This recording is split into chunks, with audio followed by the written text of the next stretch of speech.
Cerita dimulai dengan seorang pria yang bernama Oh Jun Yong. Kemarin saat di bus, dia menemukan sebuah ponsel seorang wanita yang bernama Lee Nami. Diam-diam Jun Yong mengumpulkan semua informasi tentang Nami. Dengan menggunakan aplikasi suara palsu, Jun Yong menghubungi Nami untuk memberitahu kalau dia telah menemukan ponselnya. Jun Yong lalu mengajak Nami untuk bertemu di sebuah kafe. Para polisi sedang mengevakuasi seorang korban pembunuhan, tapi mereka tidak dapat menemukan banyak petunjuk karena hujan turun setelah pembunuhan itu terjadi, dan mereka hanya menemukan sebuah suplemen nutrisi untuk pohon plum. Detektif Wu Jiman lalu masuk ke dalam hutan untuk mencari bukti-bukti lain, dan suplemen pohon itu ternyata milik seorang pria yang bernama Wu Jun Yong. Dia adalah putra dari detektif Wu. Meskipun telah menemukan bukti itu, tapi detektif Wu tidak percaya kalau putranya adalah pelakunya.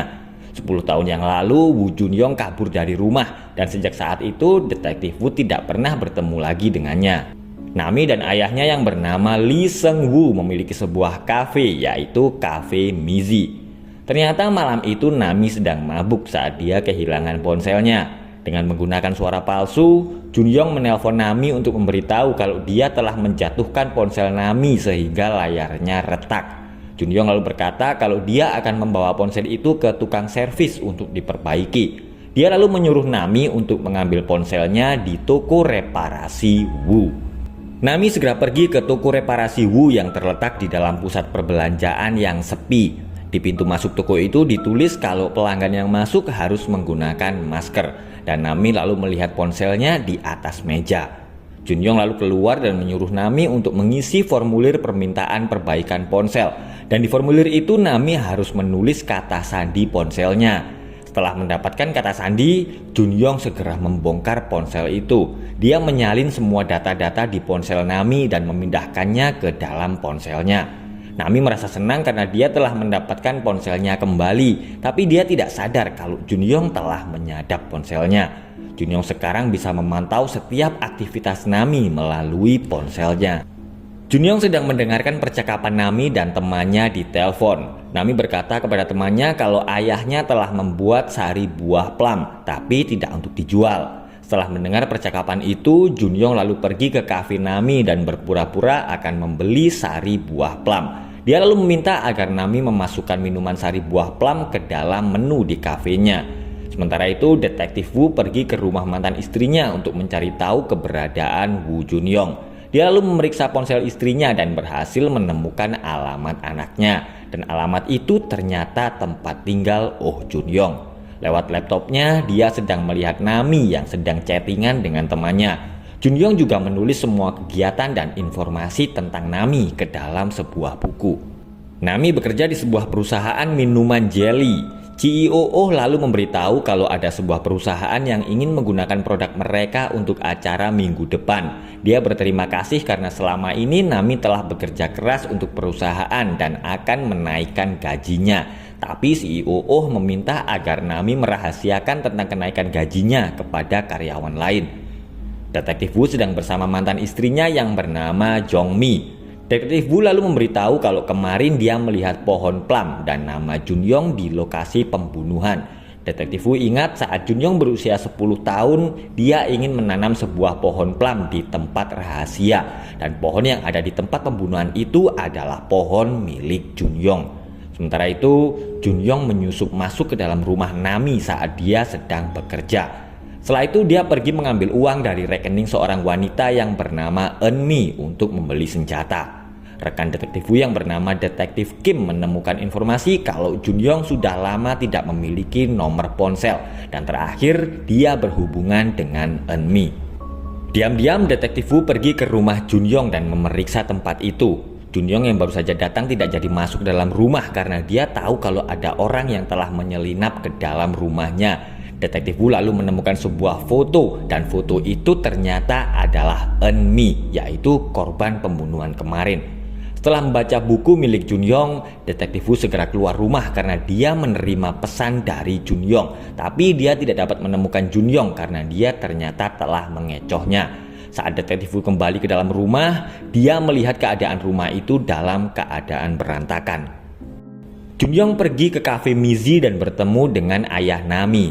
Mendengar kalau Junyong memesan sari buah plum, ayah Nami lalu berkata kalau itu tidak ada di dalam menu. Tapi karena Junyong berkata kalau kemarin dia telah meminumnya, ayah Nami terpaksa membuatkan sari buah plum untuk Junyong. Ternyata ayah Nami hafal kalau Junyong dari dulu adalah pelanggan tetap di kafenya yang selalu memesan sari buah plum. Sementara itu Nami sedang membaca pesan dari teman-teman kerjanya yang mengeluh soal gaji mereka yang tidak naik-naik. Ternyata Junyong datang ke situ untuk membeli kaset CD milik Nami. Junyong lalu mengeluarkan tiket bisbol LG Twin dan berpura-pura bertanya apakah dia bisa menjual tiket itu. Padahal sebenarnya Junyong tahu kalau Nami adalah penggemar berat LG Twin dan akhirnya Nami pun membeli tiket itu. Junyong lalu memberi kartu namanya seandainya tiket itu bermasalah dan di kartu nama itu tertulis kalau Junyong bekerja di bidang keamanan digital. Saat mengantar Nami pulang, Seungwoo merasa khawatir dengan putrinya itu karena dia curiga dengan Junyong. Tapi Nami langsung marah-marah karena ayahnya menganggap Junyong sebagai orang aneh. Saat sedang beristirahat, Nami langsung ketakutan karena ada orang yang menggedor-gedor pintu rumahnya. Ternyata dia adalah teman dekat Nami yang bernama Eunju. Nami heran saat Eunju berkata kalau dia ke situ karena Nami yang menyuruhnya kabur dari rumah setelah dia bertengkar dengan ibunya. Setelah melihat kartu nama milik Junyong, Eunju lalu ingat kalau teman mereka ada yang bekerja di perusahaan keamanan digital dan dia berencana akan menanyakan apakah Junyong adalah teman kerjanya. Seungwoo tinggal di rumah sendirian karena istrinya telah meninggal. Dia lalu menerima pesan dari Nami yang meminta maaf atas kejadian tadi. Nami lalu meminta ayahnya itu untuk menginstal sebuah aplikasi. Dia berkata kalau aplikasi itu hanya untuk melacak lokasi ponselnya. Detektif Woo sedang bersama ibu Eunmi yang bernama Jaeyeon. Dia heran saat Detektif Woo berkata kalau putranya bekerja sebagai tukang reparasi HP. Padahal Eunmi pernah bercerita kalau pria yang dekat dengannya sering bepergian ke luar negeri dan dia mengajak Eunmi pergi ke Thailand. Jaeyeon lalu berkata kalau seminggu sebelum putrinya pergi ke Thailand, dia telah kehilangan ponselnya dan seseorang meninggalkan ponsel itu di sebuah tempat reparasi. Ternyata Junyong juga telah menyadap ponsel milik Seungwoo. Dia memberitahu Seungwoo kalau dia telah mendapat kiriman sebuah paket. Tapi saat Seungwoo keluar, Junyong tiba-tiba menyerangnya. Sementara itu, polisi kembali menemukan seorang korban pembunuhan. Nami panik karena dia bangun kesiangan. Tapi saat di dalam taksi, dia langsung terkejut karena tahu kalau ponselnya telah dibajak. Di Instagramnya, Nami melihat postingannya yang menghina perusahaan tempatnya bekerja dan juga CEO. Sesampainya di kantor, Nami berusaha menjelaskan kepada teman-temannya kalau Instagramnya telah diretas, tapi mereka tidak ada yang percaya dan CEO yang sangat kecewa lalu memberitahu kalau acara telah dibatalkan dan banyak permintaan untuk pengembalian dana gara-gara postingan Nami di Instagram. Nami dan Eunju pergi ke kantor polisi untuk melaporkan kalau ada orang yang telah meretas ponselnya. Tapi polisi berkata kalau mereka membutuhkan bukti agar bisa memproses kasus itu karena postingan Nami di Instagram ternyata telah dihapus. Seungwoo yang sedang disandera Junyong langsung terkejut karena tahu kalau Junyong mengendalikan Nami melalui ponselnya. Nami dan Eunju sedang berada di kafe. Tidak lama kemudian Junyong lalu datang dan memesan sari buah plum. Eunju bercerita kalau teman SMP-nya juga bekerja di tempat Junyong. Awalnya dia menghubungi temannya itu untuk meminta tolong, tapi karena dia sedang berlibur, Eunju akhirnya meminta bantuan Junyong.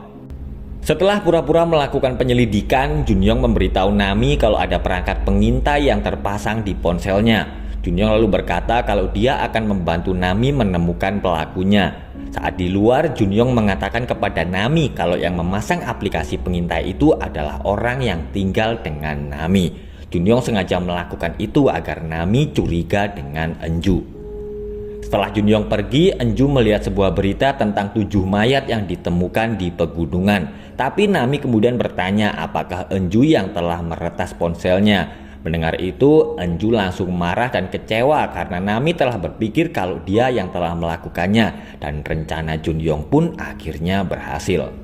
Polisi terus menemukan banyak mayat yang dikubur di Gunung Pocheon. Detektif Woo masih merasa tidak percaya kalau putranya yang telah melakukan pembunuhan itu.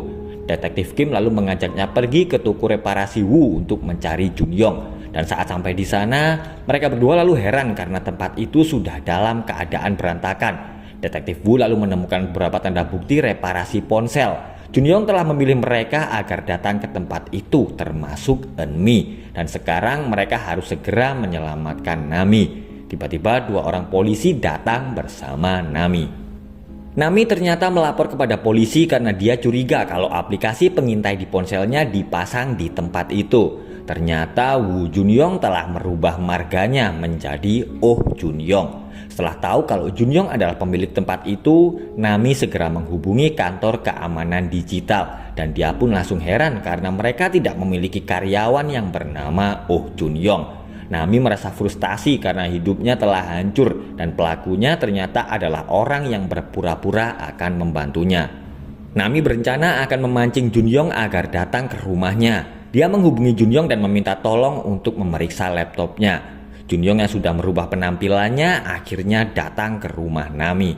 Melihat Junyong sedang berada di depan rumah, Detektif Wu dan Detektif Kim lalu segera mengepungnya. Tapi karena penampilannya sudah berubah, Junyong lalu berkata kalau dia bukanlah orang yang mereka cari. Nami memberitahu Detektif Wu dan Detektif Kim kalau Junyong akan datang akhir pekan dan ponselnya tidak aktif. Nami akan menggunakan ponsel lamanya agar bisa berhubungan dengan Detektif Wu. Dan demi keselamatannya, Detektif Wu dan Detektif Kim mengantar Nami ke rumah ayahnya. Nami masuk ke dalam rumah dan mengira kalau ayahnya sedang tidur. Dia pun langsung ketakutan karena tahu kalau Junyong juga telah meretas ponsel lamanya saat dia diam-diam menyelinap ke rumah Nami. Dan ternyata Junyong sudah ada di rumah itu. Sementara itu, Detektif Wu menerima informasi kalau setahun yang lalu polisi menemukan mayat tanpa identitas di sebuah waduk. Dan setelah melakukan tes DNA, mayat itu ternyata adalah Junyong. Nami heran karena Junyong berkata kalau dia melakukan itu karena dia telah menemukan ponsel Nami. Dan Nami tidak bisa melakukan apa-apa karena ayahnya sedang dalam bahaya. Dia bersedia melakukan apa saja asalkan Junyong melepaskan ayahnya. Mendengar itu, Junyong tiba-tiba menutup mulut Nami dan melemparnya ke atas tubuh ayahnya sehingga ayahnya tenggelam. Junyong lalu terkejut karena Nami ternyata memberi kode kepada Detektif Wu kalau seandainya dia dalam bahaya. Diam-diam Detektif Wu dan Detektif Kim masuk ke dalam rumah dan mereka akhirnya berhasil menangkap Junyong. Detektif Wu langsung menghajar Junyong saat dia memanggilnya dengan sebutan ayah. Dia lalu membongkar tas milik Junyong dan menemukan ponsel milik putranya yang ternyata adalah korban pertama pembunuhan Junyong palsu. Ternyata pria itu telah membunuh Junyong dan setelah itu dia melakukan operasi plastik dan menyamar sebagai Junyong. Sementara itu, Detektif Kim berhasil menyelamatkan Nami dan berusaha untuk menolong Seung-woo.